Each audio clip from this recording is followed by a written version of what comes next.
Agora iniciando em definitivo o nosso telecast, terça-feira. Terça-feira é dia de telecast, terça-feira é dia de coisa boa. Vamos tentar chamar o Rafa aqui. Tava tendo alguns probleminhas de conexão, mas a gente vai tentar e consegue. Rafa convidado, vamos esperar ele entrar aqui na chamada, na live, né? E aí a gente vai trocar essa ideia legal com ele. Vamos, enquanto isso, passar aqui um cronograma aí da semana. Na verdade, não tem muito mistério. Na verdade, domingo tem o Elimination Chamber que rola lá na Arábia. A gente vai estar comentando sobre ele lá no nosso Twitter. A gente vai também, talvez, abra um Spaces lá para conversar com o pessoal, conversar com a galera. A gente pode tentar fazer uma live pré-pay-per-view para fazer nossas como se fala? Vamos tentar adivinhar o que vai acontecer. Rafa tá tentando entrar, eu acho.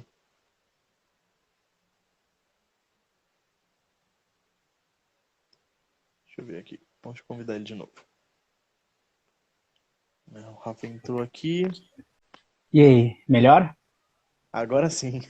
Acho que agora tá melhor. Fiquei mais E perto aí, do modem. Rafa, boa noite. Muito obrigado Boa por estar noite. aqui com a gente, cara. Eu que agradeço o convite e vamos aí conversar um pouquinho. Pô, muito legal ter você aqui. Pô, acompanho o seu trabalho há um tempo. Eu acho que em ringue foi uma das pessoas que teve um personagem mais. Acho que criou uma certa identidade com o pessoal. Teve suas fases de heel, suas fases de face. E agora, sei lá, talvez esteja retornando. Como é que tá funcionando isso daí? Vamos entrar assim. Como, qual é o futuro do Rafa? Cara, eu acho que ninguém tem essa resposta ainda, eu também não tenho. Foi legal ter voltado para os eventos do final do ano passado, foram duas aparições muito bacanas, muito em eventos especiais, né? E agora vamos ver o que acontece. Ainda não oficializei uma volta e eu não tô nem fazendo charminho ou escondendo coisa não. É porque eu real não sei ainda o que eu vou fazer da vida para esse ano, não só na luta livre, mas envolve a luta livre, obviamente. Então, vamos esperar um pouquinho mais, ver quando vai ter anúncio de próximo show, e aí talvez vocês fiquem sabendo por lá se eu vou aparecer ou não. E vamos voltar lá atrás, Rafa, bem antes, eu acho que até de você se tornar um lutador e tudo mais, falar um pouco sobre o seu início, sua entrada no mundo da luta livre, cara. Como é que você conheceu a luta livre? Como você começou a se interessar por isso? Como funcionou? Como foi? Cara, na real eu não faço ideia de qual foi a primeira vez assim que eu vi luta livre, mas eu sempre gostei de qualquer coisa que tinha filme de ação, ou tinha esse tipo essa mistura de ficção com lutas. E aí o que eu sei, o que eu tenho certeza, a primeira lembrança com luta livre é os Gigantes do Ringue na Gazeta, começo dos anos 2000 lá, que aí todo domingo à noite estava lá assistindo. E só mandar um abraço, Ed Vergara, que entrou aqui, lutador chileno. Saludos, saludos, Ed. Ele entende português, ele direto manda uns áudios em português, que o pessoal lá no Chile ensina para ele umas palavras em português, ele manda uns ois de vez em quando. Saudades, saudades, eu quero ir pro Chile. Quero demais ir pro Chile. Mas enfim, teve os Gigantes do Ringue, e Sim. aí depois, sempre que eu vi alguma referência de luta livre, qualquer coisa, sempre me chamava atenção, mesmo não sabendo exatamente o que era direito, assim, né? Eu lembrava dos Gigantes do Ringue, mas nunca tinha me aprofundado. Jogos de videogame aparecia uma fita para alugar na locadora pro Super Nintendo. Eu aluguei, mas não conhecia Shawn Michaels, não conhecia Undertaker, não fazia ideia. Eu via pelos bonequinhos lá e jogava. Mas aí eu faço parte da geração WWE no SBT, 2008. Que ali foi quando aqueles 3 meses que mudaram a vida de muita gente. E aí dali eu comprei um SmackDown vs Raw com um amigo, a gente comprou e copiou o CD. A gente fez uma vaquinha de R$ 7 para poder comprar um jogo, para depois copiar. Coisa muito boa de 2008. E aí depois desse jogo, foi pesquisar na internet, parou de passar no SBT, a gente ia atrás. E dali pra cá foi esse vício, o amor pela luta livre que rolou. E eu sei que, geralmente, quem gosta de luta livre, pelo menos tem o pensamento de, quero ser um lutador, ou como seria se eu fosse um lutador. Eu imagino que você tenha tido esse pensamento, mas como que você pegou esse pensamento e tornou numa realidade? Quando é que surgiu essa oportunidade? Como foi o desenrolar das coisas?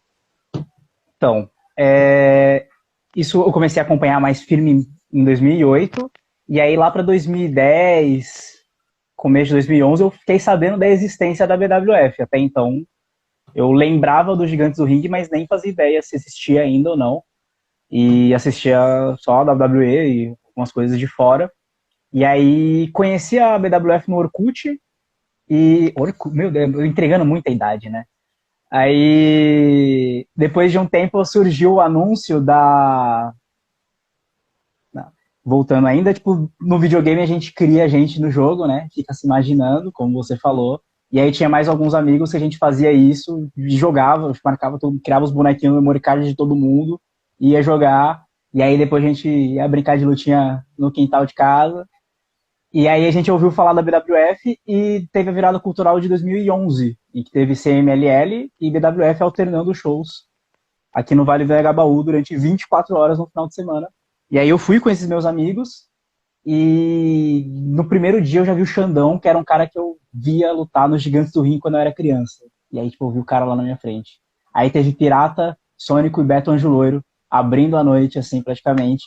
E esses momentos, assim, esse primeiro show que a gente viu ao vivo, eu olhei para aquilo e aí eu falei, tipo, tá, eu quero estar ali em cima. Tipo, aqui assistir ao vivo é muito legal, mas eu quero fazer isso também. E aí, nesse dia, não conversei com ninguém. Pouco mais pra frente, no meio do ano, eu teve Anime Friends, e aí eu fui de novo com o mesmo grupo de amigos, e nesse dia a gente pegou o endereço da academia com o Pirata. E aí foi quando começou a loucura de atravessar a cidade para ir pra academia, que, né, eu moro aqui no extremo sul da capital, e a academia é lá na Zona Leste, antes era mais longe, e nesse começo, só um minuto, tá despertando o outro.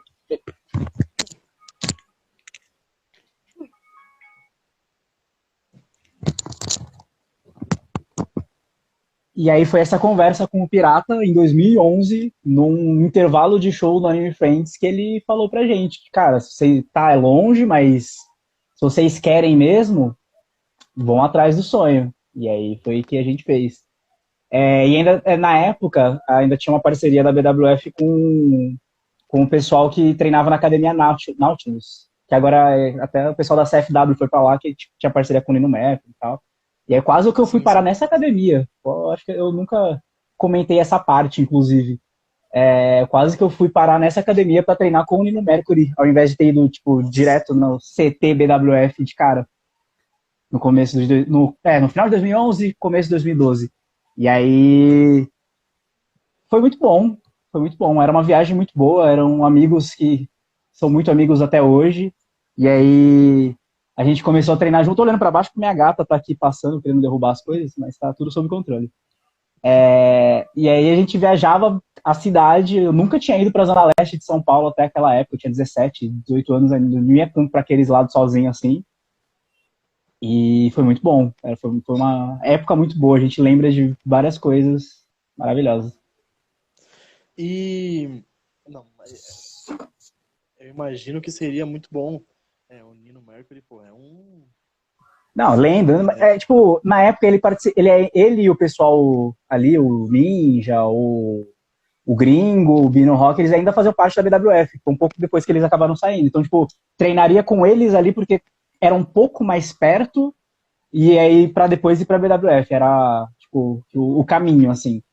Mas, né, fui direto pra academia da WWF e aí treinei com o Tony Smith, com Sônico, com o Bob, com a Bia, também, né, tipo, mestres diferentes, mas tudo muito bom. Não. Inclusive, semana passada aconteceu um negócio bem engraçado, sabe? Que eu tava trabalhando lá, focado no escritório e tudo mais, e do nada meu telefone começa a tocar. Eu pego pra ver, Nino Mercury me ligando. Eu falei, pô. Aí a gente conversou e tal, e aí seguimos, né? Aí depois ele ficou me convidando pra uns eventos que vai rolar aí. Não, Pô, legal. eu, Faz muito tempo que eu não o encontro, mas todas as vezes que eu encontrei o Nino, eu fui sempre muito bem tratado, eu era super aluninho, tipo, vendo a lenda lá, e ficava todo bobo, mas sempre tratou todo mundo muito bem, sempre foi muito, muito pô. ótima pessoa. E na mesma semana, eu tô. Eu acho que foi, se não foi no mesmo dia, foi no dia seguinte. Eu tava lá tranquilo, focado aqui, o celular vibra. Eu vou olhar, mensagem do Bob. Eu falei, pô, tô me sentindo aqui. Pois é, E as vamos lendas lá. todas entrando em contato. Chegou na BWF, e aí, obviamente, você foi conhecer o pessoal e tudo mais. Quem foi, assim, a sua referência logo de cara? Claro que tinha o Bob, tinha o pessoal mais antigo da empresa, mas o pessoal que hoje, embora seja mais antigo, hoje ainda está na ativa. Eu digo isso, tipo, o Rurik, por exemplo, entendeu? Pessoas Uhum. como ele. Não, Tô um ele é pouco confuso. um. Não, mas tipo, dos que ainda fazem parte, meio que ainda estão ativa, Sim, né? sim. Mas com certeza, né, na época, o Anjo Loiro era muito uma dessas referências, até porque ele acabou se mudando para perto aqui de casa na época, né? E, tipo, a maior parte do pessoal era lá da Zona Leste. Quando ele veio alguém para a Zona Sul, e ainda mais o Beto, e aí a gente conseguia fazer vários treinos tipo, por fora também, tipo, não só nos dias de ir lá viajar para a Zona Leste, até porque na época eu também estava na faculdade. Então eu acabava perdendo alguns treinos à noite porque eu tinha que ir para aula, né? Tinha que administrar faltas. Uhum. Mas aí o Beto me ajudou muito. O que está nativo ainda, o Max, eu ia falar um nome que é dessa geração, mas que já parou também. Mas o Max também, por ser, na época, era um dos mais novos, que tinha acabado de estrear, também foi um cara que, tipo, é um dos meus grandes amigos aí. O Toco também, né? Né, o Toco engana. O Toco parece que é novinho, ele é novinho, mas de luta livre ele começou muito, muito cedo. Então a carreira dele tem quase a idade dele, praticamente. E aí, naturalmente, você começou a treinar e tudo mais. E quando foi aquele momento que, eu imagino que seja assim pelo menos, que o Bob chegou em você e falou, ó, é agora, você vai estrear. Como foi Então, esse momento? eu comecei a treinar sério, sério, sério. Tipo, a primeira vez que eu fui na academia com o pessoal foi em setembro de 2011, mas aí a gente começou sério na primeira semana de 2012, tipo, em janeirinho. Né? Fez 10 anos, inclusive, né? Esse pouco tempo atrás agora. Aí, eu perdi alguns treinos porque eu estava estudando à noite e eu quase parei de vez, quase larguei de vez, mas aí todos os meus outros amigos tinham parado, eu fui o último a seguir, e aí foi aquela coisa, tem que representar o grupo. Aí eu fui ficando, mas no final só, quando eu saí de férias, no final do ano, em 2012, que eu consegui ter uma sequência de treino muito boa. E aí naquela época, algumas pessoas que treinavam ali junto, o primeiro a estrear foi o Fred Turbo, né? Que agora está em Portugal. E aí, 2 meses depois, ali no começo do ano de 2012, o Soli fez uma luta também. E aí, perto da virada cultural de 2013, já, tipo, ainda não era oficial, mas aí todos os lutadores mais velhos já chegavam e falavam, então, ó, é a hora de você dar mais um gás, que, né, tá chegando a virada, vai ser o momento, vai ser o momento. E aí, eu lembro do dia que o Bob chegou para conversar, para perguntar se eu já tinha alguma coisa pensada. Tipo, não foi nem tipo, ó, você vai estrear, foi tipo, e aí? Tipo, como se era uma coisa que já era para eu saber, sabe? Tipo, ele não precisou me falar, já era para eu ter ciência que eu ia e já tinha que preparar alguma coisa. E aí foi nessa conversa que a gente acertou a ideia pro Superstar também. E isso foi mais ou menos em abril de 2013, que era um pouquinho tempo para virar cultural. E eu acho que A sua geração na BWF foi a geração que teve aquele boom na internet, o boom das redes sociais, YouTube, enfim. E vocês, cara, eu acho que vocês foram a primeira geração pós o telecat, eu digo telecat passado, né? Que porra, era gigante no Brasil. Eu acho que pós aquela época, eu acho que vocês foram uma geração que mais tiveram visibilidade, talvez. Eu acho que eu posso dizer assim. Porque até hoje você é lembrado como um dos maiores nomes da nossa luta livre brasileira. Eu converso com várias pessoas e quando eu pergunto, e aí, lutador brasileiro, quem você gosta? A grande maioria fala, não, tem o Rafa, tem esse e aquilo. Eu falo, pô, E também pessoalmente, eu assisti, a primeira luta que eu assisti sua foi 2000 eu não lembro agora o ano, mas foi no Tour Mundial da WSW, em Osasco. Foi o primeiro show Sim, presencial 2017. que eu consegui, 2017. Primeiro show Foi. presencial que eu consegui assistir da BWF. Naquela época você como campeão e tudo mais. E eu tirei umas fotos bem legais e postei nas redes sociais, cara, no Facebook. E eu te marquei. Aí você compartilhou as fotos, eu falei, caramba, ó, tô grandão. E foi muito divertido aquele dia. Aquele dia foi onde eu percebi que pô, a luta livre brasileira é muito boa. Tinha, se eu não me engano, era o Ace e o Boer que fizeram um combate triplo. Eu não lembro agora Foi com quem. quádruplo. Foi Foi Ace, quádruplo? Boer, Max e Toco. Ah, então. Não tem como ser ruim esse combate. Não tem como. Não tem como, não E, tem como, colocaram só as lendas. e eu acho, eu pelo menos pessoalmente, vejo uma progressão constante dos lutadores brasileiros. Não só da BWF, mas das federações como um todo. Tem o pessoal da CFW, tem a Action, tem o pessoal do Sul, do Rio. E você, de dentro da luta livre, como você vê essa evolução? Não Cara, só ó, no tipo, quesito em ringue, mas também no quesito uhum, promocional, no quesito de sim, pessoas chegando pra, enfim. sim, ó, tipo, como eu falei, eu conheci aleatoriamente no Orkut pra ficar sabendo que existia luta livre nacional num tópico aleatório. E, né, eram outros tempos. Na época era difícil a gente conseguir assistir até a WWE, e hoje em dia a gente tem a WWE e a EW na TV brasileira, né? Tipo, nos duas empresas estrangeiras na TV brasileira. Esses 11 anos que eu estou. 11 não, 10 anos que eu estou trabalhando desde os bastidores como aluno até a parte de começar a lutar na luta livre, com certeza a visibilidade melhorou muito. A, a informação tem aumentado até por conta também do número de páginas também, que conseguem fazer mais coberturas, tem essas entrevistas como a gente está fazendo agora. Esse tipo de coisa ajuda muito. Sobre a geração, eu fui a última partezinha ali da transição, eu acho, do telecat para essa modernização agora. Ainda antes de mim veio o Beto, o Sônico, o Igor, o Dante, o Max, Toco. Aí depois veio eu, o Fred, o Vitão, o Soli, e aí depois veio aquela super geração de Hulks. Então, tipo, meio que esse primeiro grupo que eu citei foi, tipo, abrindo caminho, e aí depois a gente foi dando mais um respaldo, até que tinha a base para vir essa galera mais nova. E sobre essa visibilidade também, eu, o Max e o Vitão, o Big Dog, a gente fez várias reuniões ali entre a gente para conseguir reestruturar e ajudar o Bob nessa parte da divulgação dos vídeos, na divulgação dos programas. Então, se você olhar nos créditos finais dos programas da BWF de muitos anos para cá, sempre vai ter o meu nome ali nos créditos, tipo, não como Rafa Luke, né? Vai ter lá o nominho oficial. A gente sempre trabalhou dando essa força porque a gente sabia que a internet seria um ótimo caminho e o Bob sempre soube, mas a gente ajudou a estruturar, a conseguir separar esse material, conseguir mandar para o editor, beijão JVS, conseguir ajudar na distribuição, conseguir ajudar a caçar câmera para gravar o evento, ajudar a caçar pessoas para segurarem, para fazer a câmera durante o evento, até que a gente conseguiu pessoas fixas, profissionais para fazer isso.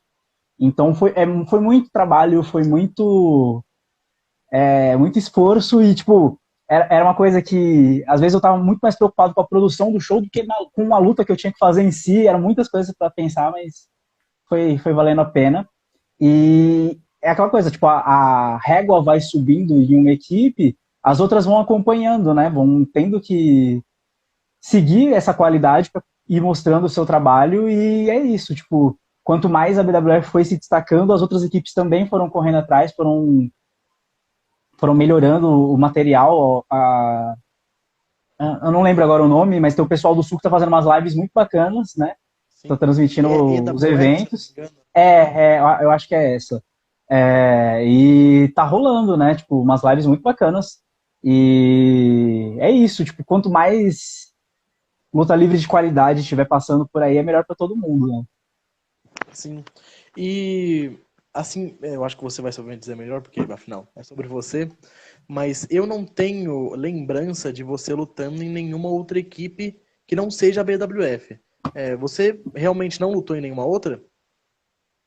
A vez que eu cheguei mais próximo foi uma vez que eu quase fui fazer uma luta pro Trovão. Em 2013. Acho que foi 2013. Eu quase fui fazer uma vez, mas aí acabou que eu fiquei de vez no Anime Friends e o Fred acabou indo fazer. Mas fora isso, não, nunca fui nem chamado.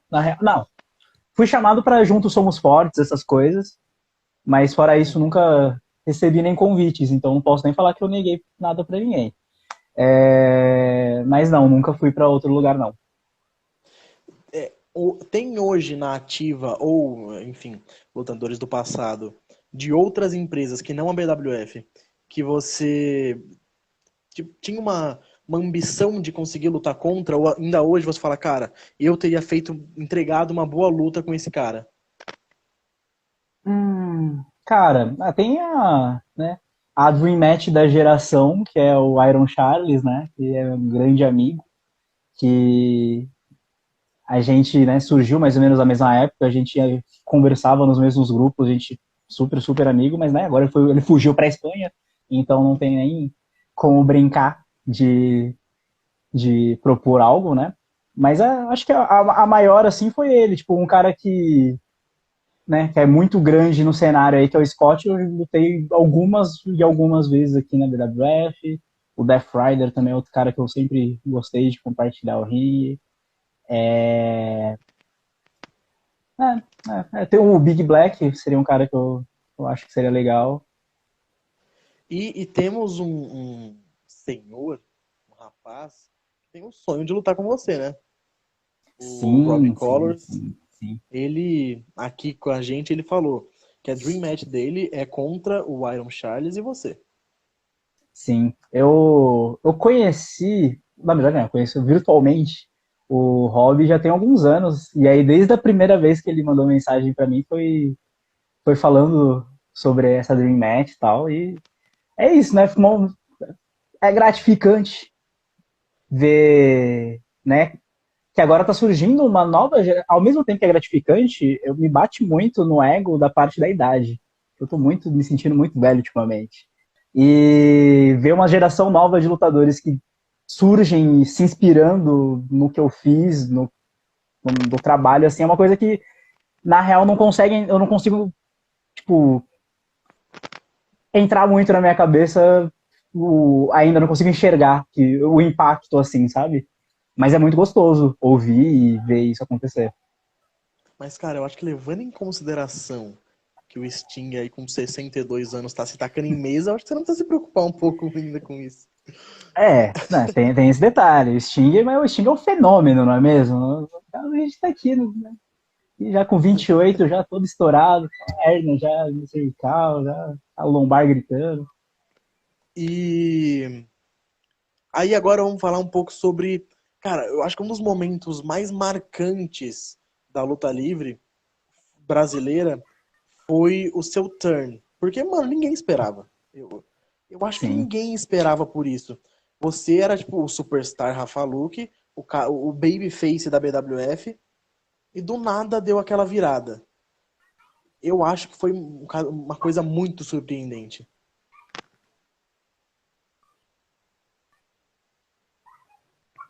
E foi Foi uma coisa que foi muito trabalhada e conversada e, né, ainda tinha algumas pessoas que achavam que não acabaria não ficando tão legal, mas aí quando aconteceu, tipo, pouca gente sabia, mas quem sabia ficou surpreso também pela forma como aconteceu e pela pelo, né, pela execução, né? Tipo, falaram tipo, nossa, eu achava que ia ficar legal, mas ficou muito mais legal. E, né, infelizmente a pandemia veio e quebrou todo o ritmo, mas ainda assim a gente conseguiu contornar e entregar mais 2 capítulos para a história ali, para pelo menos deixar ela fechadinha. E foi bem legal.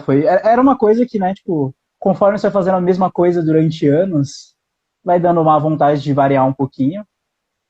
E também, né, tipo, experimentar esse outro tipo de atuação também era uma vontade que eu tinha faz um tempo. Queria provar que eu também poderia fazer isso, sabe? E aí, vamos lá.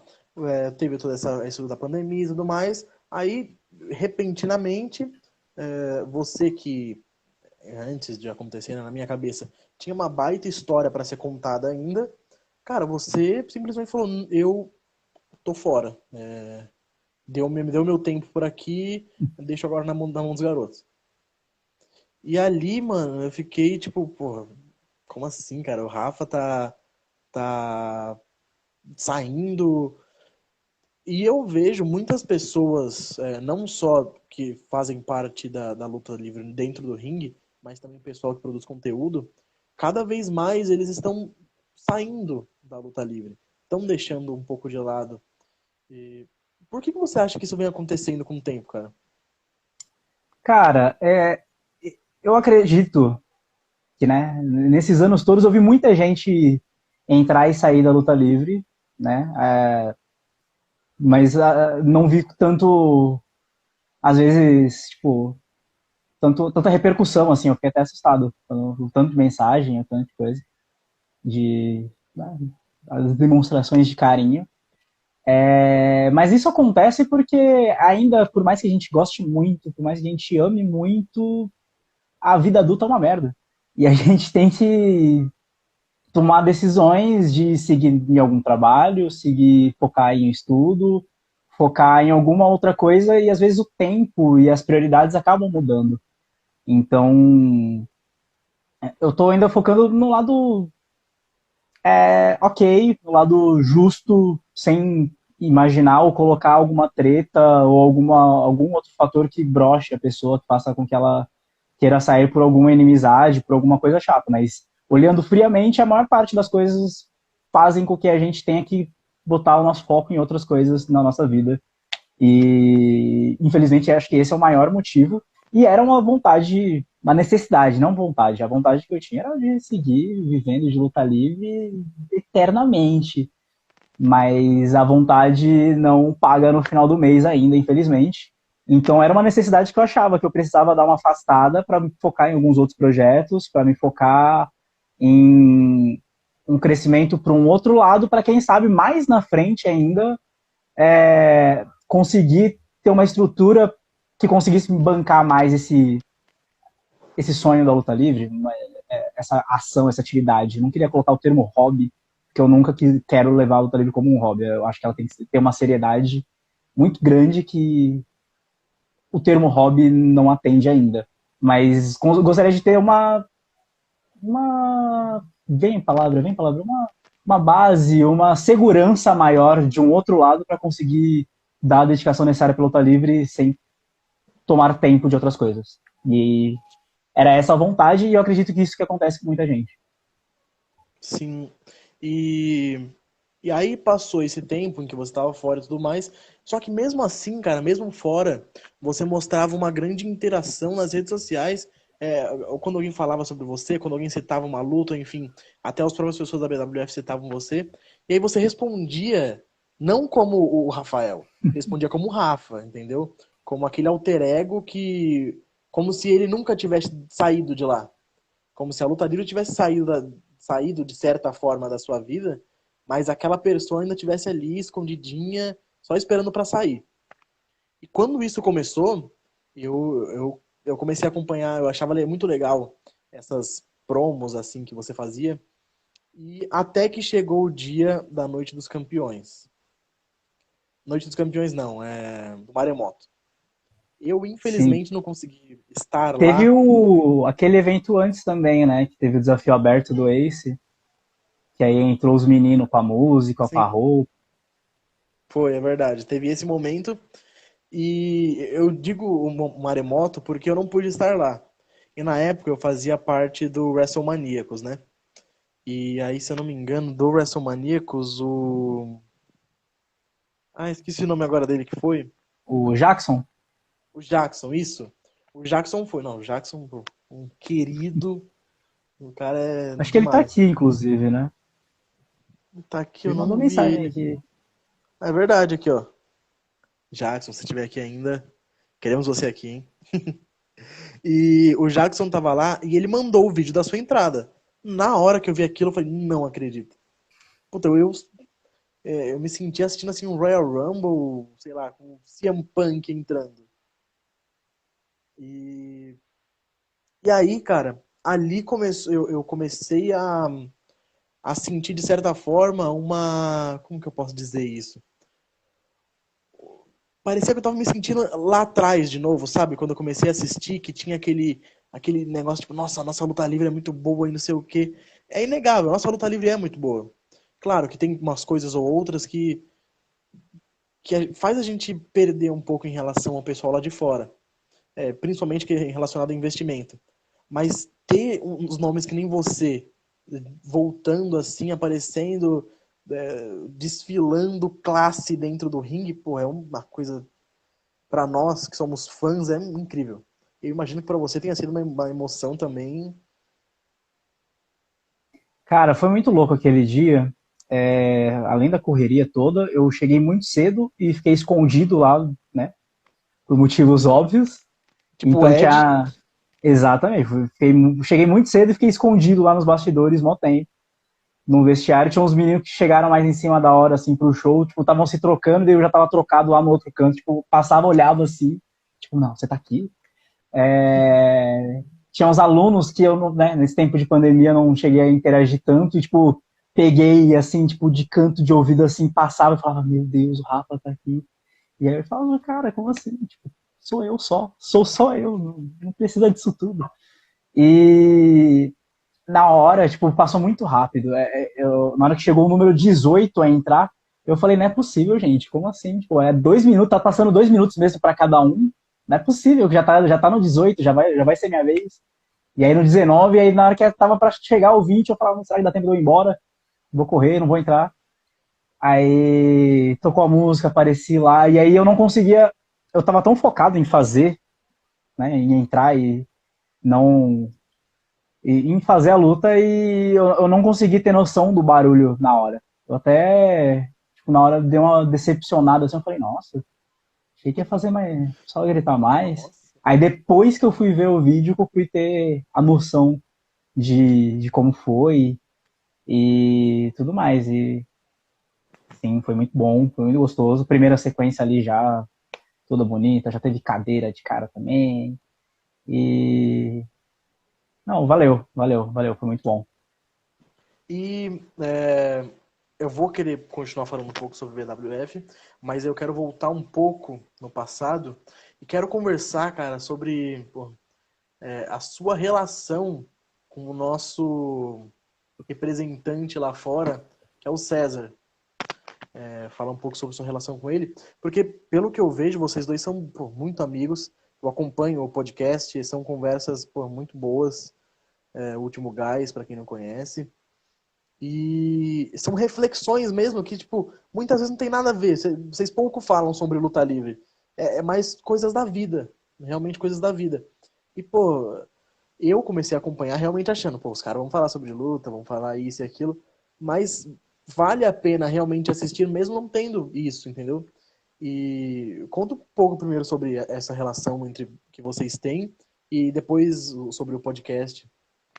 Bom, o César eu conheci em 2014, né? Depois que a primeira vez que o William Regal veio para o Brasil, ele veio em abril para ver um evento, mas o César não estava nesse evento porque foi o casamento do César. Mas aí no show seguinte, ele já apareceu no vestiário já, que o Bob apresentou assim pra gente. O pessoal mais velho já conhecia, mas né, eu cheguei em 2011, ele tinha saído lá para 2006, 2005, não sei. E aí, desde que ele começou a treinar naquela época, a gente já ficou bem próximo, a gente conversava bastante. Ele já me ajudava bastante naquela época com dica de dieta, de treino, essas coisas. E acho que sou uma das pessoas que mais conversava com ele já desde daquela época, depois que a gente fez umas 5, 6 lutas por aqui antes dele ir embora também. E aí. A gata me distraindo. Aí ele foi pra lá e a gente manteve um contato, mas na real, tipo, ele é uma pessoa muito aberta, e aí sempre que eu precisei de alguma dica, alguma coisa para conversar sobre luta livre, a gente faz, a gente conversa. Mas as nossas conversas, 90% delas não são sobre luta livre. Se você pegar o nosso histórico do WhatsApp, é meme, é brincadeira e tudo mais, e foi isso que a gente quis levar pro Último Gás. Ele me chamou pra fazer isso no começo, assim, tipo, em março do ano passado. Aí deu uma enroladinha, tava sem tempo, ainda tava terminando o curso de teatro que eu tava fazendo. E aí, quando deu uma abertura assim na janelinha de tempo, chamei ele, vamos colocar aquela ideia em prática, vamos colocar aquela ideia em prática. E desde o começo, a nossa primeira reunião com os meninos que a gente chamou para fazer parte ali da equipe para ajudar a gente definiu que era um momento que era para quem estivesse ouvindo relaxar, esquecer dos problemas, das bagunças da vida e se divertir com coisas totalmente aleatórias e que fossem coisas que a gente conversava já entre a gente, e coisas que a gente gostaria de apresentar, mostrar. E mais para esse lado, a gente colocou um pedacinho de luta livre, uns dropzinhos de notícias, porque a maior parte das pessoas que eu ouvi chegava lá por conta da luta livre, né? Porque né, o César, estrela da EW, o Rafa aqui da BWF, mas tinha que ter um pouquinho de luta livre, mas de resto a gente não queria falar, não queria que fosse um programa de luta livre. A gente queria dessas aleatoriedades e reflexões sobre a vida e baboseiras como saiu e foi muito divertido. Está sendo muito divertido. Precisamos marcar reuniões para a segunda temporada. E também, claro, que tem os clássicos. Eu não sei se eu posso chamar de bordão, porque são gritos indefinidos, mas enfim, eu gosto muito. Muito engraçado. O César com o vício em energético dele, assim como Não, você. não, não é, é uma união, inclusive, né? É uma união, foi uma das coisas que mais nos une, inclusive. Dava muito pra Monster de patrocinar, pô. Cara, Inclusive, a se gente alguém. vacilou na distribuição aí, que a gente devia ter feito os cortes para conseguir um patrocínio de alguma adegazinha, pelo menos. Inclusive, se alguém dessas 3 pessoas que estiverem assistindo for da Monster, ó.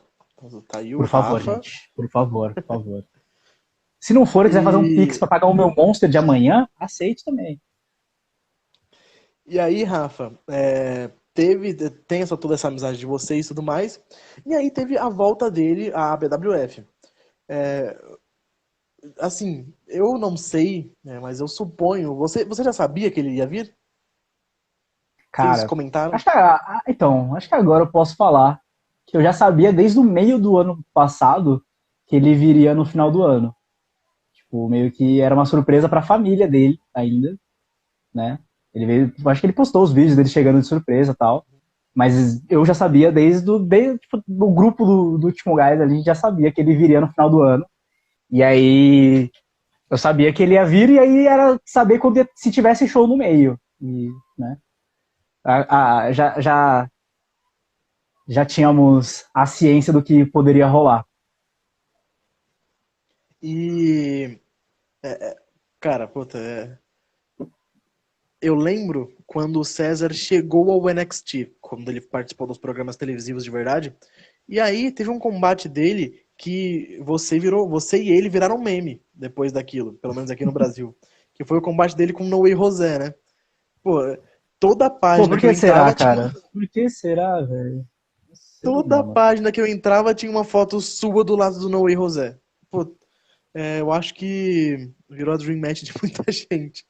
Cara, é muito louco, porque, né, tipo, aí daqui, todo cara que tivesse Black Power por lá, tipo, o Xavier Woods também virou meme, assim, quando tinha. E aí eu acho que no Noé Rosé deve sofrer isso com pessoas do mundo inteiro também. Então, pra gente é normal. Já temos muitos irmãos por aí, cabelo nos une. E então, aí o César veio e tudo mais, fez o combate dele, e pra todo mundo Sim. da BWF que veio aqui, eu perguntei, como é que foi o ambiente na Noite dos Campeões, tendo o César lá? Ainda mais você, que é tipo, muito amigo dele. Eu imagino que tenha tido aquela resenha, tenha tido uma resenha pós e pré-show, eu imagino. Uhum. Pô, eu queria muito ter ido, infelizmente eu não consegui. Dois shows que eu queria muito ter ido, que foi o Maremoto e a Noite dos Campeões, eu não consegui. Mas, enfim, teria outras oportunidades. Sim. Como que foi essa. Primeiro, como foi a presença dele no vestiário, principalmente para a garotada nova? E como que foi essa resenha, se é que você pode falar, com ele? Cara, foi muito bom ter o César aqui. Na verdade, eu ainda, tipo, eu trabalhei no sábado, não consegui ajudar na montagem no sábado, e ele já estava lá, ele já foi lá, e o pessoal conheceu ele lá, né? O pessoal mais novo, então deve ter tido um clima um pouco mais de no sábado eu perdi esse momento. E aí de manhã também eu perdi, eu acabei me enrolando também com os compromissos, não consegui encontrar ele no almoço, isso a gente só se encontrou no evento mesmo. E foi muito bom, porque, né, nesses anos todos foi a primeira vez. Não, teve um outro show que ele veio, uma outra fase, mais ou menos 2018, que ele veio. Não foi a primeira vez desde que ele tinha se mudado. Mas já tinha uns 3 anos que a gente não se encontrava pessoalmente. E foi legal, tipo, a gente fez uma conversa, teve uma conversa muito boa geral antes do show. Teve, no meio da nossa conversa também, na preparação ali para as lutas, tipo, peguei uns exercícios de aquecimento com ele ali também, ali na hora, a gente fez ali nos corredores. E a influência do César, ela, mesmo ele não estando presencialmente por aqui, ela é muito grande nos bastidores ainda da BWF, que ele passa muita coisa que ele aprende por lá e a gente vem aplicando por aqui. Então, né, tipo, não era essa super estrela inacessível que estava aqui com a gente agora. Tipo, meio que ele sempre esteve presente, ele sempre se manteve presente de certa forma, sabe? Mas ainda assim, é muito Eu, legal estar ali do lado, conversar e, tipo, comparar coisas. E aí, como é que é esse momento aqui, lá e tal? Tipo, sempre vem alguém perguntar esse tipo de coisa e tal, e é bem legal. E eu tô tentando, eu tento, óbvio, né? O César eu sou muito fã dele, eu já tive contato com ele na época que a gente fazia lá, a gente não, né? Ele fazia live lá na Twitch, enquanto fazia o cardio dele, a gente Uhum. conversava no chat e tudo mais. E, cara, obviamente eu quero trazer ele aqui, né? Inclusive eu não encho a caixa dele de mensagens, porque aí ele vai me achar o cara chato e não vai querer vir. Mas de vez em quando eu falo, "Ô, e aí, participa lá?" Mas, pô, é, é que é difícil, entendeu? Pro pessoal que não acompanha entender. Porque pra qualquer outra pessoa que entrar aqui, vai falar, pô, tem dois caras conversando. Mas pra alguém que é da luta livre, vai entrar aqui e falar, caraca, ele tá conversando com o Rafa, entendeu? Assim como semana passada, pô, eu tava conversando com o Skinner, conversei com o Vini, conversei com o Adam Black, conversei com muita gente. E, claro, a gente tá no Brasil e a dimensão da luta livre é muito menor. Mas se, por exemplo, a gente estivesse lá fora e eu estivesse conversando com o Seth Rollins, por exemplo, o pessoal ia falar, caraca, olha o Seth Rollins e tudo mais. Tem muita gente que não entende que o que aqueles caras representam lá fora, vocês representam aqui dentro também. Como que vocês levam isso? Vocês que são lutadores, que são, enfim, estão atuando em ringue e nas empresas de luta livre. Cara, eu acredito. É complicado porque, na real, eu tenho outras questões aí entender essa dimensão também. Mas é muito louco, né? Porque nos eventos, nos grupos, na comunidade da luta livre, tipo, ah, meu Deus. sou uma pessoa importante nesse meio. Mas aí, tipo, eu vou aqui na rua, o vizinho não faz ideia do que eu faço. É o menino do quarto andar, tá ligado? Tipo, é o menino do cabelo colorido do quarto andar. Menino muito louco. E aí eu acho que acaba não, pelo menos pra mim, acaba não subindo, tipo, não tendo tanto essa coisa na cabeça, assim, porque, né, a realidade acaba batendo muito mais do que os momentos de estrela, sabe? Tipo, mas eu sei que nesse mundinho, nesse ciclo, nessa bolha da luta livre, eu fiz muitas coisas muito boas, muito legais, mas, né, tipo, é importante, eu até por muito tempo fui muito o bonzinho, né? Então, tipo, tem muita criança que manda mensagem de todo canto do Brasil. Então, eu real fico pensando, tipo, nas coisas que vou postar, porque, né, tem crianças que me acompanham, que gostam do meu trabalho. Então, não posso vacilar. Mas tem uma certa noção de responsabilidade por conta do trabalho, mas ainda assim numa forma muito geral, ainda assim não bate tanto essa coisa de ser uma estrela, sabe? E já aconteceu, por um acaso, de tipo, você tá num ambiente nada a ver e alguém, fã seu, fala, caraca, eu vou lá falar com o Rafa. E o pessoal fica tipo, mano, o que tá acontecendo? Por que você tá tirando foto com ele? Já aconteceu, cara. Já aconteceu em vários lugares inesperadíssimos. Já aconteceu, tipo, no shopping muitas vezes, andando pela Paulista muitas vezes, tipo, na balada já aconteceu. E aí, tipo, às Nossa, vezes, tipo, os meus amigos, tipo, estão, tipo, é o Rafa. Mas aí, tipo, a pessoa, claramente, tipo, toda emocionada, impactada. Já teve no metrô, cara. Eu acho que uma das vezes mais legais foi no metrô. E aí o cara, tipo, veio me cutucar, assim, tipo, todo sem graça. Aí, é tipo, o que eu faria. Rafa. Aí eu conversei com ele, e aí, tipo, ele desceu umas 2 estações depois. Aí, tipo, eu não tinha voltado ainda. E aí, depois de uma meia hora, ele mandou mensagem, ele mandou um textão no Instagram, tipo, todo emocionado que tinha me encontrado. Tipo, e aí foi muito legal, foi muito gostoso, assim, tipo, essa sensação. Cara, eu imagino que são, puta, momentos muito legais, né? Eu tava conversando com o Vini semana passada, e aí eu tava comentando com ele sobre a primeira vez que eu o conheci pessoalmente, porque, pô, eu sou muito fã dele. E eu falei pra ele o quão nervoso eu fiquei de sair do meu lugar, que era 2 cadeiras do lado da dele, e naquelas 2 cadeiras não tinha ninguém, e ir falar com ele. Foi tipo um momento assim, de tensão pessoal, assim, sabe? Porque, pô, eu assisto o cara na internet, eu vejo as redes sociais dele, eu vejo, enfim, YouTube. E aí o cara tá lá do meu lado. Como é que eu chego nele, entendeu? Pra demonstrar, cara, sou seu fã. Pra muitas pessoas não é fácil fazer isso. Mas é legal saber que vocês, de certa forma, têm uma dimensão de que representam muito. Porque, cara, pode ter certeza que para muita gente vocês são muito importantes. Pô, marcaram a vida de muita gente. Me incluo nessa. Porque eu acho que uma pessoa tem que ter um motivo para entrar, para conhecer, para acompanhar a luta livre, sabe? E muitas vezes é um motivo de família, um motivo de o avô da pessoa assistia. No meu caso, o meu tio assiste até hoje. Aliás, ele é muito seu fã. Eu tenho certeza que ele não tá assistindo essa entrevista agora porque ele ainda não tem Instagram. Mas quando sair no YouTube, ele vai ser a primeira pessoa a assistir. Um abraço pro seu E tio, pô. Qual é o nome do seu tio? é Edvaldo. Pô, seu Edivaldo, abração. Tamo junto. Aparece no show lá, por favor, depois. Vamos lá, tirar uma foto.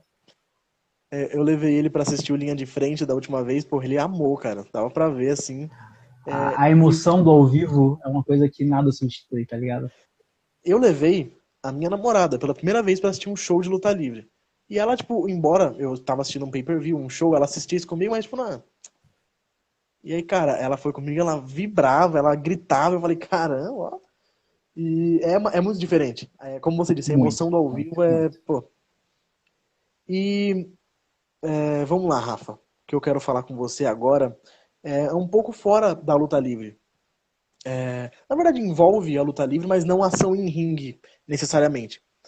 Cara, hoje, na luta livre brasileira, o que eu sinto muita falta é a construção de uma história. Um lado mais assim do booking, sabe? Eu sinto falta também dos lutadores estarem aqui, tipo, fazendo promos, estarem nas redes sociais.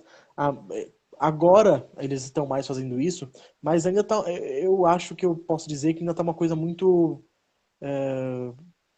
iniciando ainda, sabe? Tipo, eles estão se abrindo mais agora, porque até uma geração atrás o pessoal não era muito aberto aí nas redes Eu tô sociais brincando aqui, eu não tô e te ouvindo. falar e tal e coisa. Não, sim. E tipo, falar coisa e tal. Como você vê tudo isso que eu falei? Eu concordo que por muito tempo era um trabalho que estava em falta. Por muitos anos o foco era muito mais na formação, mais para a parte do atleta, do lutador em si, da preparação em ringue, e essa parte, até por conta da falta de tempo né, para poder se dedicar a tudo. Então, a base primeiro era formar o lutador e as outras coisas, a parte mais cênica, a parte mais de microfone, essa parte acaba ficando um pouco menos desenvolvida, tendo que o pessoal buscar por fora. Mas como você falou, nos últimos tempos vem melhorado, vem mudado muito, justamente por conta da evolução da preparação, e né, é um processo que vem acontecendo nos últimos 10 anos, né? Então muita coisa foi melhorando, foi se aprimorando, foi sendo resgatada. E aí, por exemplo, agora na Noite dos Campeões, boa parte das lutas tinha uma história. A do Adam com o Alan Salles foi maravilhosa, toda a preparação que foi feita. A promo que foi feita, nossa. Sim. Tipo, saíram videozinhos de promos antes do show, né? Dela, e acho que da minha com esse também saiu. Sim, sim. E é isso, tipo, é uma coisa que vem sendo muito mais incentivada, trabalhada, porque a parte da formação do lutador também ficou mais, tipo, a metodologia da formação foi conseguindo encontrar os espaços para colocar mais coisas dessa parte que é muito importante também. Então agora a tendência é que o pessoal que vai surgindo a partir de agora vai já surgindo com isso um pouco mais trabalhado, mais incentivado, e o pessoal que já estava também está trabalhando isso. Então vai melhorar ainda mais. Eu queria muito continuar essa conversa, tipo, mais umas 2 horas, porque, pô, eu tô gostando muito. Mas a gente tem Eu estou mais 8 disponível. minutos. Eu estou disponível. Eu estou disponível. A gente tem mais 8 minutos, porque senão o tio Mark Zuckerberg vai derrubar a live. Uhum. E já que a gente tem só 8 minutos, eu quero que você, cara, mande um recado aí pro pessoal, os seus fãs, o pessoal que te acompanha, fale. Eu sei que você já falou que tá indefinido ainda, mas dê um pequeno vislumbre sobre o que pode acontecer na carreira do senhor Rafael. Bom, gostaria muito de agradecer mais uma vez pelo convite. Gostaria de agradecer a todas as pessoas que passaram por aqui nessa live.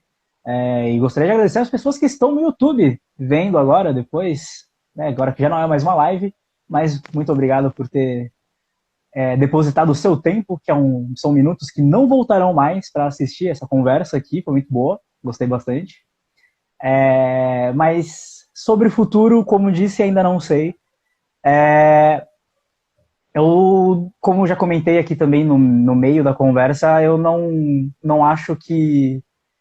Eu acho que tem que ter um nível de preparo e um nível de entrega, pelo menos, que não pode ser o básico, tem que ser além do esperado. Tipo, você não quer ir ver o show em que você vê uma pessoa normal em cima do ringue, você quer ver alguém que faça coisas extraordinárias e não uma pessoa normal, entre aspas. Então, para mim, anunciar que voltei oficialmente, eu gostaria de estar me sentindo novamente em condições de fazer um trabalho muito bom. E no momento ainda não sei se terei o tempo como me dedicar o suficiente para entregar o que me agradaria. Então, se eu não sei se eu vou conseguir me agradar, eu tenho certeza que eu não vou conseguir agradar as pessoas que iriam assistir. Então, não seria honesto da minha parte. Acho, inclusive, vou dar um momento cutucadinha, né? Que tem muita gente que não está preparada e se acha lutador, e eu sou muito contra isso. Então, eu não posso ir contra mim, o que eu acho, e sem me achar preparado para estar lutando, seguir lutando e me declarando como lutador. Mas eu confesso que estou tentando. Eu estou tentando arrumar tempo, estou tentando arrumar motivação e estou tentando. É uma vontade. Sim, gostaria de conseguir me dedicar novamente como me dediquei alguns anos atrás. Estou tentando. Ainda não sei se vou conseguir. Puta, cara, foi muito legal ter você aqui, velho. Foi realmente. Pra mim, é como eu disse, pra mim é um negócio muito surreal. Eu estar falando com caras tipo você, o Adam Black, conversei com o Skinner, conversei com o Vini, conversei com o Aranha, que, pô, sou muito fã do cara. E é muito bom pra mim ter vocês aqui. Lembrar a galera que vai sair no YouTube essa live. Não sei se hoje, porque eu ainda preciso postar a live do Vini. Mas entre essa semana ainda vai sair lá no YouTube. Agradecer a todo mundo que passou por aqui, que esteve por aqui, que vai assistir aí no YouTube. Eu não sei se o Rurik ainda tá na live, mas, porra, eu quero muito falar com ele, mano. Esse cara tem Pô, história. Esse cara é o cara. cara, eu tô louco pra arranjar uma entrevista com o Rurik. Eu mandei mensagem pra ele há um tempo atrás, mas ele me ignorou. Mas, enfim. Rafa, quer deixar suas redes sociais pra galera? Aqui no Twitter e Instagram, @eu_Rafa, e aí onde é o H do Rafa? RAPHA mais um H no final. É isso. E é E a o que eu mais gente, uso, né? O Twitter e Instagram. sigam o Rafa nas redes sociais dele. Sigam a E gente sigam o aqui Último também. Gás, Sigam o não é Último mesmo? Gás. Pois é. Eles têm, se eu não me engano, vocês têm página no Instagram, no Twitter também, não tem? É Twitter, Instagram, YouTube e E Twitch. YouTube. É, tudo Eu, na verdade, o Twitter é Último Gás _pod, aqui no Instagram é ultimogás.pod e na Twitch é Último Gás Podcast, tudo junto. eu acompanho, confesso que eu acompanho pelo YouTube. São conversas muito boas entre o Rafa e o César. Eu recomendo. Muito obrigado, Rafa, por ter participado aqui com a gente. Sigam a Telecat Mania nas redes sociais, Instagram, Twitter, Facebook, YouTube. Tudo vocês vão achar como Telecat Mania. E semana que vem, Alan Salles vai estar aqui com a gente, Pô, conversando diretamente da gringa, não é mesmo? diretamente do United States. Aniversário Vai ser dele uma conversa. hoje, inclusive. É Parabéns, verdade. Alan, quando você ver isso. Parabéns, Alan. Se falarem que eu não Inclusive, mandei mensagem pra ele, eu vou tá mandar aqui. esse corte aqui. Eu falei parabéns. Inclusive, ele não tá aqui hoje justamente porque é aniversário dele. Justamente. Faz muito sentido. E, enfim, Rafa, muito obrigado. É uma honra ter você aqui, ter esses nomes da luta livre. E eu quero pedir para você recomendar uma pessoa aí pra gente tentar chamar. Não, o Rurik é a pessoa. Mas, ó, vou falar uma outra pessoa que. Vou recomendar essa pessoa. Peter Bull. Eu tô tentando me organizar pra chamar ele já faz um tempo. Que pra chamar a galera da BWF eu não posso chamar de terça-feira, É porque eles verdade, é treinam. verdade, é verdade. É uma dificuldade minha, tipo, o treino começa às 6, eu paro de trabalhar às 6 aqui em casa, eu tô de home office ainda, então eu não consigo chegar a tempo, terça e quinta lá. Inclusive, inclusive o Bob tinha combinado comigo que ia participar da live. Aí eu mandei mensagem pra ele um dia antes da live e ele me respondeu. Aí eu pensei, isso mês passado. Eu falei, meu, melhor eu arrumar uma outra pessoa. Mas aí a gente já tá negociando pra uma participação do Bob aqui também. Eu acho que eu sempre quando eu falo que eu vou encerrar, eu prolongo mais meia hora. Enfim. Inimigo Brigadão, do fim, Rafa. gostamos. Brigadão, Rafa. Espero conseguir manter contato. E qualquer outra oportunidade que você esteja aqui. É só Obrigado chamar, para todo só mundo. chamar. Eu não consigo Bom ir pro saber. treino, mas eu tô aqui. Obrigado para todo mundo que acompanhou a nossa live. A gente vai ficando por aqui. Até uma próxima. Falou!